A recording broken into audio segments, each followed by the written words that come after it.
C'est depuis la dernière session ordinaire que le bureau a enregistré une série de préoccupations émanant des honorables députés nationaux. Sans atermoiement, nous avons mis à profit les vacances parlementaires pour examiner chacune de ces revendications, ensemble avec le gouvernement de la République. En raison de quelques malentendus, certainement alimentés par une communication insuffisante et peu fluide, plutôt que par la mauvaise foi ou une volonté de nuire, un groupe de collègues députés ont porté une série de pétitions contre certains membres du bureau, y compris son président, c'est-à-dire moi-même.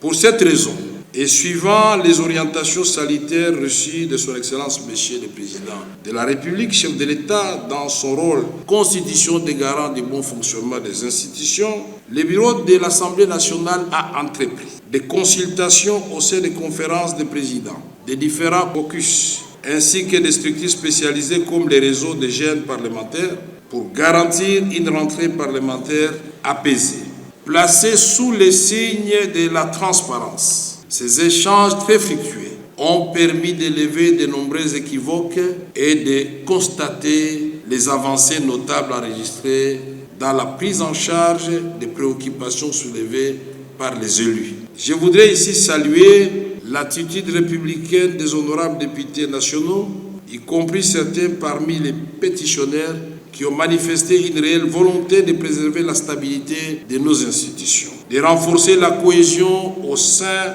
de l'Assemblée nationale et de resserrer les rangs derrière le commandant suprême de nos forces armées. Je vous invite donc à la plus grande vigilance pour ne pas donner l'occasion à l'ennemi de transformer l'action parlementaire compréhensible en un instrument politique au service de son plan de déstabilisation et de division de notre nation. Pacificateur.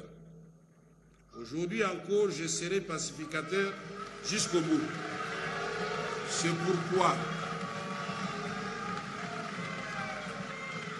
C'est pourquoi je voudrais vous dire, honorables députés, distingués collègues, que s'il y en a parmi vous qui se sont sentis froissés, heurtés ou dérangés de quelque manière que ce soit par ma conduite, par mes propos, qu'ils daignent bien accepter l'expression de mes regrets le plus sincère et j'implore leur pardon. Honorables députés, estimés collègues, je voudrais aussi m'adresser aux jeunes parlementaires, véritables chevilles ouvrières de notre Assemblée, tant pour la production parlementaire que pour l'action politique. Mes chers jeunes, votre appel a été entendu et le bureau s'emploiera à créer les conditions de votre épanouissement, notamment à travers un plus large espace d'expression et des opportunités pour renforcer vos capacités.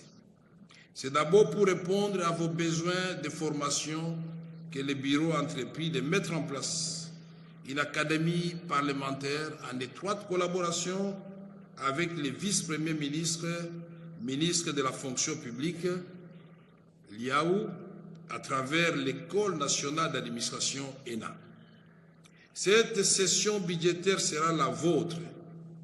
Je vous invite, vous, autant que l'ensemble des députés nationaux, élus légitimes de notre peuple et gardiens de ses aspirations, à travailler avec acharnement dans l'abnégation et la discipline pour offrir à ces peuples dont nous sommes les élus légitimes et les gardiens de ses aspirations la contrepartie de la confiance qu'il a placée en nous. Honorables députés, estimés collègues, distingués invités, permettez-moi de conclure cette adresse par une invocation des Saintes Écritures qui, dans le psaume 133, nous enseigne ce qui suit. Voici, ô pour les destituer pour incompétence. Wow. Il a demandé pardon à l'occasion de son discours d'ouverture. Cela ne vous suffit pas? Monsieur Vital Kamerhe a lui-même reconnu les griefs. Il a lui-même passé aux aveux. Il a demandé pardon. Mais il doit savoir que nous, qui s'excuse s'accuse, il doit savoir que nous ne pardonnons pas. Nous continuons avec notre procédure législative parce que nulle part dans le règlement, on dit qu'un président, quand il demande pardon, il faut le laisser partir. Non. Il y a après, nous allons saisir la justice. Vous avez vous-même constaté qu'il a fermé tous les bureaux et nous avons fait recours à la justice, au huissier judiciaire pour venir déposer les différences précises. Je vous remercie. Merci. L'UDPS, il n'y a pas eu de débat pour la primature, mais pour vous, il passe par le Sénat. Pas du tout, parce que je suis quelqu'un de conviction d'abord et de foi en Dieu. Je n'avais jamais demandé d'être candidat président de l'Assemblée nationale. J'étais en réalité le choix du président de la République depuis plus de 2 mois. Les autres sont venus exprimer leur desiderata. Le président a essayé d'aplanir les angles des uns des autres. Et puis finalement, il a dit, pourquoi pas? Ce n'est même pas lui qui a dit, c'est l'un de nous qui a dit, mais pourquoi pas nous renvoyer aux primaires? Parce que le président nous a donné plusieurs opportunités d'être ailleurs qu'au Parlement. Et moi, j'étais convaincu qu'avec le travail inachevé, injustement, que j'avais fait au Parlement et au regard des enjeux dans la région des Grands Lacs, ma place était ici, en dehors de la primature. J'ai accepté, et nous tous nous avons accepté, sportivement de nous livrer à ces primaires. Ça fait rehausser la démocratie en République démocratique du Congo. C'est pas facile. Le cœur bat la chamade là-bas. Quand on commence à citer les noms, Kamerhe Mbosso Bahati, Kamerhe Mbosso Bahati, c'est pas facile.